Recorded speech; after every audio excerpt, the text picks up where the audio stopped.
अस्सलाम वालेकुम। आज मैं आपके साथ किप्स एकेडमी के यूनिट वाइज टेस्ट शेयर करने वाला हूँ। ये यूनिट्स पीएमसी के सिलेबस के अकॉर्डिंग दिए गए हैं। पहला सिलेबस का जो पहला यूनिट था वो है सेल्फ स्ट्रक्चर एंड फंक्शन। तो बिना टाइम ज़ाया किए हम चलते हैं अपने पहले क्वेश्चन की तरफ। Question number 1, during cell fractionation the tissues are homogenized. Homogenization में सेल को टिश्यूज के अंदर जो सेल्स होते हैं वो अलग-अलग किए जाते हैं। Are homogenized with special instruments and various components of the cells are separated by gel electrophoresis, ये separation of charged particles, B chromatography, separation of components depending upon their relative affinity towards stationary and mobile phase, microscopy और delta density gradient centrifugation। इनमें correct option delta। Question number 2, all of the following characteristics of life are shown both by plant and animal cells except, ये चारों characteristic plant और animal cells में कहते हैं कि होते हैं, लेकिन कौन सा इन चारों में से नहीं होता। इन चारों में से 3 होते हैं, एक नहीं होता जो दोनों में पाया जाए। तो देखते हैं हम। सेंसिटिविटी तो हर जानदार में होती है, चाहे वो प्लांट हो या एनिमल। फोटोसिंथेसिस यहाँ पे आके पकड़े गए। फोटोसिंथेसिस एनिमल सेल नहीं कर सकते, प्लांट सेल कर सकते हैं, इसलिए हमारे पास जो बीटा ऑप्शन है ये करेक्ट है। आगे देखने की जरूरत नहीं है। Question number 3, presence of large central vacuole is the characteristic feature of plants. ये भी मेमोरी बेस्ड क्वेश्चन थे। इस तरह के क्वेश्चन तो बिना टाइम लगाए किए जाने चाहिए। आगे question number 4, which of the following structures are found in eukaryotic cells. Eukaryotic cells में कौन सा स्ट्रक्चर पाया जाता है। 3 स्ट्रक्चर दिए हुए हैं उन्होंने, न्यूक्लियर मेम्ब्रेन, माइटोकॉन्ड्रिया, राइबोसोम्स, और जो पाया जाता है उस पर टिक किया और जो नहीं पाया जाता उस पर क्रॉस। तो देखते हैं हम। यूकैरियोटिक सेल में न्यूक्लियर मेम्ब्रेन पाया जाता है क्योंकि उसी की बेसिस पे यूकैरियोटिक और प्रोकैरियोटिक डिफरेंट होते हैं। तो हमारे पास चार्ली और डेल्टा 2 ऑप्शन बच गए। आगे देखते हैं माइटोकॉन्ड्रिया, ये भी यूकैरियोटिक सेल में पाया जाता है बिल्कुल, और ये हमारे पास फिर चार्ली नहीं हो सकता और डेल्टा, तो डेल्टा ही हमारे पास करेक्ट आंसर है। राइबोसोम भी यूकैरियोटिक सेल में होता है। Question number 5, all of the following organisms contain peptidoglycan in their cell wall except. Peptidoglycan cell wall में होना ये बैक्टीरिया की खसूसियत है। तो हम देखते हैं कौन सा इधर बैक्टीरिया नहीं है। Alpha option penicillium notatum. Penicillium अगर आपको याद हो तो ये एक फंजाई है, तो ये हमारे पास अल्फा ऑप्शन टिक हो गया, यही दुरुस्त ऑप्शन है। बाकी तीनों E coli, H influenza, S aureus ये बैक्टीरिया के नाम है। आगे question number 6, the fungal cell wall is composed of. Fungal cell wall में काइटन होता है, while bacterial cell wall contains peptidoglycan. Bacterial cell wall में पेप्टिडोग्लाइकन पाया जाता है, और हमने पहले एमसीक्यू में बताना था काइटन, फंजाई में काइटन होता है। ये बीटा और चार्ली दुरुस्त हो सकते हैं। आगे दूसरी में बैक्टीरियल सेल वॉल में होता है पेप्टिडोग्लाइकन, तो ये हमारे पास करेक्ट आंसर फिर बनेगा beta, chitin and peptidoglycan. Question number 7, it can never be a chemical component of cell wall. वो कौन सा ऐसा कंपोनेंट है जो सेल वॉल में कभी नहीं पाया जाता। Phosphatidic acid, cellulose, pectin, hemicellulose. आपने देखा होगा सेलुलोज, पेक्टिन और हेमीसेलुलोज ये प्लांट सेल वॉल में पाए जाते हैं। तो हमारे पास करेक्ट ऑप्शन फॉस्फेटिडिक एसिड, ये कभी भी सेल मेम्ब्रेन का, सेल वॉल का हिस्सा नहीं हो सकता। Question number 8, which of the following best describe the structure and functions of plasma membrane. तो इसके आंसर देखते हैं हम। अल्फा ऑप्शन है unit membrane model. Unit membrane model plasma membrane के स्ट्रक्चर को डिफाइन कर सकता था, लेकिन उसके फंक्शंस को डिफाइन नहीं कर पाया। ये ऑप्शन हमारे पास फिर गलत हो गया। Ball and stick model, ball and stick model ये केमिस्ट्री में मॉलिक्यूलर स्ट्रक्चर का एक मॉडल है। जिसमें मॉलिक्यूल के जो एटम हैं वो बाल से रिप्रेजेंट किए जाते हैं और उनके बॉन्ड स्टिक से। तो ये भी प्लाज्मा मेम्ब्रेन का एक मॉडल नहीं है। आगे Charlie option fluid mosaic model, जो करंट मॉडल चल रहा है वो प्लाज्मा मेम्ब्रेन का फ्लूइड मोज़ाइक मॉडल है। Delta option sliding filament model, sliding filament model muscle के फंक्शनिंग का मॉडल है। तो हमारे पास करेक्ट ऑप्शन फिर बचा Charlie. Question number 9, charged pores in plasma membrane can be responsible for all type of transport except। Plasma membrane में जो चार्ज पोर्स होते हैं उनके जरिए कौन सी ट्रांसपोर्ट नहीं हो सकती? डिफ्यूजन ये हो सकती है, phagocytosis, facilitated diffusion, active transport. Active transport तो होती ही चार्ज पोर्स के जरिए है।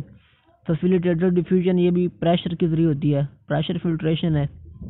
फैगोसाइटोसिस आपने अगर स्ट्रक्चर देखा हो इस तरह करके, ये सेल मेम्ब्रेन है और ये कुछ पार्टिकल्स हैं जिनको हमने फैगोसाइटोस करना है। तो जब ये फैगोसाइटोस होंगे तो ये सेल मेम्ब्रेन का कुछ हिस्सा अपने साथ लेके जाएंगे। इस तरह करके ये सेल के अंदर जब जाएंगे तो इनके अंदर कुछ ना कुछ सेल मेम्ब्रेन का हिस्सा भी होगा, वैक्यूल की फॉर्म में जाएंगे। तो ये पोर्स के जरिए से नहीं जाते, ये डायरेक्ट सेल मेम्ब्रेन को अपने साथ लेके जाते हैं। तो इसलिए हमारे पास जो करेक्ट ऑप्शन होगा वो है फैगोसाइटोसिस। ये पोर्स के जरिए से ट्रांसपोर्ट नहीं होती। आगे question number 10, which of the following explain the process x in the given diagram. Given diagram में आप देख सकते हैं एक्स लिखा हुआ है, तो ये सेल के अंदर से बाहर पार्टिकल्स आ रहे हैं, तो हम इनको डायरेक्टली कह सकते हैं कि ये एक्सोसाइटोसिस है। फैगोसाइटोसिस जब सॉलिड फॉर्म में सेल के अंदर कोई चीज़ जाए, ऑटोफैगी जब सेल के लाइसोसोम सेल के अपने स्ट्रक्चर्स को खाना शुरू कर दे, और पिनोसाइटोसिस जब कोई लिक्विड फॉर्म में सेल के अंदर कोई चीज़ दाखिल हो, उसको पिनोसाइटोसिस कहते हैं। करेक्ट ऑप्शन हमारा फिर एक्सोसाइटोसिस ही बनता है। Question number 11, dash always pass passively through cell membrane. Gases हमेशा डिफ्यूजन के जरिए से पास करती हैं और डिफ्यूजन ही पैसिवली ट्रांसपोर्ट का एक वाहिद जरिया है। उसके बाद फैसिलिटेटेड डिफ्यूजन भी पैसिवली ट्रांसपोर्ट है। तो हमारा पास ये ऑप्शन टिक हो सकता है। आगे देखते हैं फूड पार्टिकल्स, ये फैगोसाइटोसिस के जरिए होता है। नाइट्रोजनस वेस्ट ये भी नहीं। आयनिक सब्सटेंसेस ये चार्ज पोर के जरिए होता है। तो हमारे पास करेक्ट आंसर फिर अल्फा ही है। Question number 12, the soluble part of cytoplasm or fluid that remains when all organelles are removed. जब सेल मेम्ब्रेन के अंदर जो साइटोप्लाज्म होता है उसके सारे ऑर्गेनेल्स रिमूव कर दिए जाएं, जो पीछे बचता है हमारे पास उसको हम साइटोसोल कहते हैं। आगे question number 13, which one of the following organelle is found in both prokaryotic and eukaryotic cells. कौन सा ऑर्गेनेली प्रोकैरियोटिक और यूकैरियोटिक सेल दोनों में पाया जाता है? सेंट्रियोल ये यूकैरियोटिक का है, न्यूक्लियस ये भी यूकैरियोटिक की खसूसियत है, एंडोप्लाज्मिक रेटिकुलम ये भी न्यूक्लियस के साथ होता है, तो इसलिए ये भी यूकैरियोटिक सेल में पाया जाता है। राइबोसोम दोनों में पाया जाता है, क्योंकि राइबोसोम प्रोटीन्स की फैक्ट्री है और प्रोटीन्स की हर सेल को जरूरत होती है, इसलिए correct option delta. Question number 14, ribosomes are composed of an equal amount of. Ribosome में राइबोसोमल आरएनए होता है और प्रोटीन, और इन दोनों की अमाउंट इक्वल होती है। तुम्हारे पास करेक्ट ऑप्शन जो बचा वो डेल्टा। इस तरह के क्वेश्चंस जो होते हैं मेमोरी बेस्ड होते हैं, वो बिना सोचे समझे हमने टिक कर देने होते हैं, लेकिन पहले आपको सारे ऑप्शन देख लेने चाहिए कि ऑप्शन क्या क्या दिए हुए हैं। आगे question number 15, identify the metal which is involved in the formation of functional ribosomes. Ribosome के दो सब यूनिट होते हैं, एक स्मॉलर होता है और एक बिगर होता है। इन दोनों को जोड़ने वाला जो मेटल आयन होता है वो होता है मैग्नीशियम, Mg+2। करेक्ट ऑप्शन हमारे पास डेल्टा। ये मैग्नीशियम के आयन की प्रेजेंस में मिलते हैं दोनों और फंक्शनल बन जाता है। Question number 16, which of the following best describe a polysome. Polysome आपने देखा होगा इस तरह का स्ट्रक्चर होता है। ये है हमारे पास राइबोसोम, पहला, ये दूसरा, ये तीसरा, ये हमारे पास आ गया मैसेंजर आरएनए और ये बन गई हमारे पास प्रोटीन्स। तो आप देख सकते हैं कि एक मैसेंजर आरएनए है और उस पर ढेर सारे राइबोसोम लगे हुए हैं। तो अब हम अपना ऑप्शन देखते हैं। अल्फा ऑप्शन है single molecule of messenger RNA, बिल्कुल सिंगल ही है। राइबोसोम सिंगल पार्टिकल, ये क्रॉस हो गया। बीटा ऑप्शन हमारे पास है single molecule of messenger RNA, ये भी ठीक है। और राइबोसोम के मैनी पार्टिकल्स, तो ये हमारे पास जो है करेक्ट आंसर है बीटा। और मैसेंजर आरएनए ढेर सारे नहीं होते, तो चार्ली और डेल्टा दोनों गलत हो गए। आगे हमारे पास question number 17। The key below can be use to separate the following cell organelles. हमने बताना है कि ये जो खसूसियात उन्होंने 5 दी हुई हैं, ये कौन से ऑर्गेनेलीज में पाए जाते हैं, और उनकी जो सीक्वेंस है वो हमने नीचे उन्होंने दिया हुआ है, हमने वो टिक करना है उनमें से कौन सा सीक्वेंस ठीक है। मेम्ब्रेन विद डेफिनेट पोर्स, वी, ये होता है न्यूक्लियस में। हम देखते हैं हमारे पास alpha chloroplast, beta chloroplast, C mitochondria, D nucleus. एक ही हमारे पास ऑप्शन बचा, तो वो ही करेक्ट है। आगे देख लेते हैं 2 inner membrane with stalked particles, ये माइटोकॉन्ड्रिया में होते हैं, ठीक है ये भी। थैलाकॉइड्स एक्स, थैलाकॉइड साइटो क्लोरोप्लास्ट में होता है, ये भी ठीक है। हाइड्रोलिटिक एंजाइम वाई, ये भी लाइसोसोम, ये भी ठीक है, उसमें ही होते हैं। Composed of 1 large and 1 smaller unit, ये है राइबोसोम, और ये भी हमारे पास करेक्ट ऑप्शन। तो हमारे पास delta is the correct option. Question number 18। What is the function of smooth endoplasmic reticulum. Aerobic respiration, ये माइटोकॉन्ड्रिया का फंक्शन है। सिंथेसिस ऑफ स्टेरॉइड्स, ये स्मूथ एंडोप्लाज्मिक रेटिकुलम का फंक्शन है। इंटरसेलुलर डाइजेशन, लाइसोसोम्स का फंक्शन। रिवर्स ट्रांसक्रिप्शन, ये smooth नहीं करते। तुम्हारे पास correct option Charlie, synthesis of steroids. Question number 19। The outer membrane of the nuclear envelope is at places continuous with the endoplasmic reticulum, बिल्कुल ठीक। Which of the following would be more prominent in a secretory cell than in a non secreting cell. कौन सा organelle secreting cell में पाया जाता है और non secreting cell में कम पाया जाता है। Alpha Golgi apparatus, C pinocytic vesicles, B mitochondria, D ribosomes. तो करेक्ट ऑप्शन हमारे पास गोल्जी apparatus, यही सिक्रेटरी फंक्शन परफॉर्म करता है। Question number 12। A tadpole's tail is gradually broken down during metamorphosis into an adult frog. Which organelle increases in number in the cells of the tail at this time? ये tadpole की tell ऑटोफैगोसाइटोसिस के जरिए से ख़त्म होती है और ये लाइसोसोम का काम है। तो करेक्ट ऑप्शन हमारे पास delta. Question number 22। Which of the following modifies proteins and lipids by adding carbohydrates? ये सिंपल फंक्शन है गोल्जी ऑपरेटर्स का। मेमोरी बेस्ड क्वेश्चन हैं और बहुत इजी हैं। Question number 23। Fusion of lysosome with damage mitochondria forms autophagosome, बिल्कुल correct, ये भी आपको बताया हुआ है। आगे question number 24। In Golgi apparatus cisternae are thought to be moving from. Cisternae इस तरह का कुछ होता है गोल्जी ऑपरेटर्स का स्ट्रक्चर, इस तरह करके। ये जो है साइड ये कन्वेक्स है और ये वाली साइड कनकेव है, तो यहाँ से उनकी मूविंग इस तरह करके होती है कन्वेक्स से कनकेव की तरफ। तो करेक्ट ऑप्शन हमारे पास डेल्टा है। ट्रांसिस नहीं होता, इनर आउटर नहीं होता, मीडियल लेटरल ये भी नहीं होता। Delta option is correct. Question number 25। During starvation dash is are used to break cellular organelles into simpler components for energy। वो कौन सा ऑर्गेनेली है जो यूज़ होता है सेल के स्ट्रक्चर को ख़त्म करने के लिए ताकि वो सिंपल कंपोनेंट्स में चेंज हो जाए एनर्जी के लिए।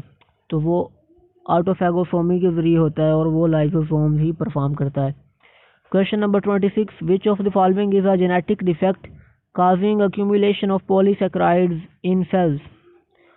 Glycogenesis type 2 disease is a genetic defect causing accumulation of polysaccharides in cells. Question number 27. Which one of the following organelles always contains DNA? DNA होता है न्यूक्लियस में, माइटोकॉन्ड्रिया में, chloroplast में, तो यहाँ पे करेक्ट ऑप्शन हमारे पास mitochondria. Question number 28. The nuclei of both plant and animal cells contain one or more dense bodies known as nucleoli. Which one of the following correctly describes the function of nucleoli? Nucleoli का function होता है ribosomes की production और delta option हमारे पास correct है। Question number 29. In eukaryotic sales transcription occurs in nucleus. In which other organelle does transcription occur? Transcription होता है मैसेंजर आरएनए का बनना, तो वो तभी होता है जब डीएनए हो, और डीएनए आपको पहले बता चुका हूँ न्यूक्लियस में, माइटोकॉन्ड्रिया में और क्लोरोप्लास्ट में होता है। तो हमारे पास correct option beta mitochondria. Question number 30. The table gives the description of membranous structure in a cell. Which structure is correctly matching to its function? Alpha. Packing of proteins. An organelle bounded by two membranes. The inner highly folded. The inner highly folded ये तो हो सकता है mitochondria या chloroplast, तो ये packing of proteins और function गलत है इनका। एरोबिक रेस्पिरेशन ये होता है माइटोकॉन्ड्रिया में। A network of tubes and sacs, तो ये गलत होगा, ये स्ट्रक्चर नहीं है। Network of tubes and sacs mitochondria का स्ट्रक्चर नहीं है। Option Charlie. मैकेनिकल स्पॉट, इसका स्ट्रक्चर देखते हैं। Network of channels extending throughout the cell cytoplasm, तो यही हमारे पास करेक्ट आंसर है। आगे डाटा हम देख लेते हैं। लिपिड सिंथेसिस ये होता है स्मूथ एंडोप्लाज्मिक रेटिकुलम का काम, तो ये भी गलत उन्होंने दिया हुआ है। Question number 31. Anterior of chloroplast is divided into heterogeneous structure embedded in the matrix known as. वो कौन से स्ट्रक्चर हैं जो मैट्रिक्स में पाए जाते हैं? तो वो स्ट्रक्चर हैं ग्रेना। ग्रेना की जो मेम्ब्रेन है उनको थैलाकोइड्स कहते हैं। मेम्ब्रेनस की सैक्स उनको थैलाकोइड्स कहते हैं, लेकिन ग्रेना होता है मैट्रिक्स के अंदर। Question number 32. Cytochromes occur in. Cytochromes ये होते हैं इलेक्ट्रॉन ट्रांसपोर्ट चेन में, और ये माइटोकॉन्ड्रिया की जो इनर मेम्ब्रेन है उसमें पाए जाते हैं। इनर मेम्ब्रेन को फोल्डिंग्स को क्रिस्टी कहते हैं। तुम्हारे पास correct option alpha, cristae of mitochondria. Question number 33. In mitochondria small knob like structures called F1 particles are found on. Knob like structures inner membrane में पाए जाते हैं माइटोकॉन्ड्रिया के, तो हमारे पास beta option correct. Question number 34.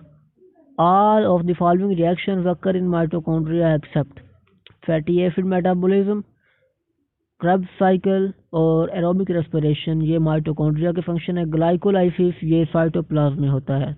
Correct answer is Charlie.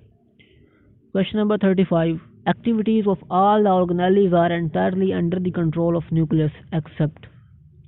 कौन से ऑर्गेनेली की एक्टिविटी न्यूक्लियस के कंट्रोल में नहीं होती मुकम्मल तौर पर? वो है माइटोकॉन्ड्रिया, क्योंकि उसके अंदर भी अपना एक डीएनए पाया जाता है और वो अपने खुद के फंक्शंस परफॉर्म करने के काबिल होता है। Question number 36. Peripheral area of nucleolus is granular because it contains precursors of ribosomal सब यूनिट्स. जो मेमोरी बेस्ड क्वेश्चन हैं वो मैं बगैर किसी एक्सप्लेनेशन के टिक करता हूँ, और आपको भी पता होना चाहिए, ये इन्फॉर्मेशन होनी चाहिए। Question number 37. The presence of ribosomes in mitochondrial matrix indicate that ribosome हो तो वहाँ पे कोई ना कोई प्रोटीन सिंथेसिस होती है, और प्रोटीन सिंथेसिस का मतलब translation of messenger RNA. In case of plant cells nucleus is pushed towards periphery. Plant cell में सेंट्रल वैक्यूल होता है, इसलिए न्यूक्लियस पेरिफेरी में चला जाता है, तो इसका correct option Charlie. Question number 39. Glyoxysomes rely upon dash to provide energy for the germination of seedlings. आपने ग्लायोक्सिसोम का फंक्शन पढ़ा हो तो उसमें वो फैटी एसिड के ऊपर मुनहसर करता है। आगे question number 40, membrane which surrounds vacuole. Vacuole की मेम्ब्रेन को टोनोप्लास्ट कहा जाता है, तो ऑप्शन हमारे पास Charlie. Question number 41, it is the best description of the function performed by peroxisomes. Peroxisome कौन सा फंक्शन देता है, हम देख लेते हैं। H2O2 डिस्ट्रक्शन, हाइड्रोजन पैरोक्साइड की डिस्ट्रक्शन करता है, बिल्कुल। तो हमारे पास आगे देखने की ज़रूरत नहीं है, अल्फा ऑप्शन ट्रू है हमारे पास। These are absent in prokaryotic chromosome. Prokaryotic chromosome में कौन सा स्ट्रक्चर नहीं होता, फॉस्फेट ग्रुप, ये तो हर क्रोमोसोम में होता है। डबल स्ट्रैंडेड डीएनए ये भी होता है, डीएनए होता है डबल स्ट्रैंडेड है। और सी ऑप्शन हिस्टोन प्रोटीन ये ह्यूमन में होती हैं। आगे डी ऑप्शन देखते हैं, पेंटोज शुगर, ये भी हर डीएनए में पाया जाता है। तो हमारे पास करेक्ट आंसर है हिस्टोन प्रोटीन्स। हिस्टोन प्रोटीन्स का मेन फंक्शन होता है क्रोमोसोम्स की फोल्डिंग्स, ताकि उसको सही स्ट्रक्चर दिया जाए क्रोमोसोम का। चूँकि ये प्रोकैरियोटिक सेल है तो इसमें क्रोमोसोम बनते भी नहीं है, इनमें फोल्डिंग नहीं पाई जाती। Question number 43, component of cell membrane which is present in all cells except bacteria। Bacteria में कौन सा कंपोनेंट है सेल मेम्ब्रेन का जो नहीं पाया जाता। सेल मेम्ब्रेन में एक बात याद रखें, फॉस्फोलिपिड्स लाजमी होते हैं, प्रोटीन्स लाजमी होती हैं और कार्बोहाइड्रेट्स लाजमी होते हैं। तो ये स्टीरोल्स बचा हमारे पास ऑप्शन, ये नहीं होता बैक्टीरिया में। Question number 44, which of the following is not found in eukaryotic cells. Eukaryotic cells में कौन सा स्ट्रक्चर नहीं पाया जाता, मीजोजोम। तो यही आपको समझ आना चाहिए कि ये बैक्टीरिया की सेल मेम्ब्रेन में पाया जाता है। न्यूक्लियस ये यूकैरियोटिक सेल में होता है, लिबरो डिवीजन भी होती है, ट्यूबुलिन भी होती है। ऑप्शन हमारे पास करेक्ट अल्फा ही है। Question number 45, the enzyme common in both glyoxysome and peroxisome is. ये ऑप्शन इंतहाई आसान है, डी, ग्लाइकोलिक एसिड ऑक्सीडेज। ये ग्लायोक्सिसोम और पैरोक्सिसोम दोनों में पाया जाता है। Question number 46, chemically peptidoglycan is composed of all of the following except. Peptidoglycan दो लफ्ज़ से मिलकर बना है, पेप्टिडो और ग्लाइकन।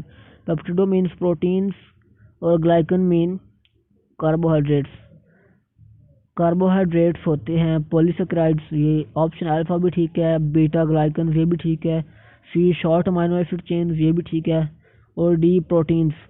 तो हम कंफ्यूज हो सकते हैं सी और डी में। पेप्टिडोग्लाइकन में शॉर्ट अमाइनो एसिड चेन होती हैं, मुकम्मल तौर पर प्रोटीन्स नहीं होती। तो हमारे पास जो नहीं होता पेप्टिडोग्लाइकन में वो प्रोटीन है। करेक्ट आंसर हमारे पास delta. Question number 47, Tay-Sachs disease mostly affects which of the following organ in human body। Tay-Sachs disease is the accumulation of lipids in brain। तो हमारे पास C option is correct. Question number 48, which of the following mechanism needs energy in the form of ATP। कौन सा ऐसा structure है जिसको ATP की form में एनर्जी चाहिए होती है, फिर कौन सा ऐसा फंक्शन है। फैसिलिटेटेड डिफ्यूजन, ये भी प्रेशर के फ्री हो जाता है तो ATP की ज़रूरत नहीं है। डिफ्यूजन भी नहीं ज़रूरत, पैसिव ट्रांसपोर्ट है। ऑस्मोसिस, ये भी एक पैसिव ट्रांसपोर्ट की किस्म है, इसमें भी ATP नहीं चाहिए। एंडोसाइटोसिस के लिए हमें ATP की ज़रूरत पड़ती है, ये एक एक्टिव ट्रांसपोर्ट है। Question number 49, identify the correct statement. Nucleus is visible in non dividing cells only. ये करेक्ट है क्योंकि जब सेल डिवाइड नहीं कर रहा होता तभी न्यूक्लियस नज़र आता है, जब डिवाइड कर रहा होता है तो उसका न्यूक्लियर मेम्ब्रेन जो है वो डिसअपेयर हो जाती है, आगे देखने की जरूरत नहीं है। फिर question number 50, connection between nuclear plasm and cytoplasm. इन दोनों के दरमियान कनेक्शन होता है न्यूक्लियर पोर। तो आज आपने देखे किप्स अकेडमी के यूनिट 1 के टेस्ट MCQs, वो मैंने आपके साथ शेयर कर दी और सब डिस्कशन भी कर दी। अगर मैंने इसमें कुछ इन्फॉर्मेशन गलत दी है तो आप मुझे कमेंट सेक्शन में बता सकते हैं, और अगर आपको किसी चीज़ की समझ नहीं आई फिर भी आप कमेंट करके मुझे पूछ सकते हैं, मैं कमेंट का जवाब लाजमी दूंगा। तो इसी के साथ इजाज़त चाहूँगा, फिर मिलेंगे। अल्लाह हाफिज़।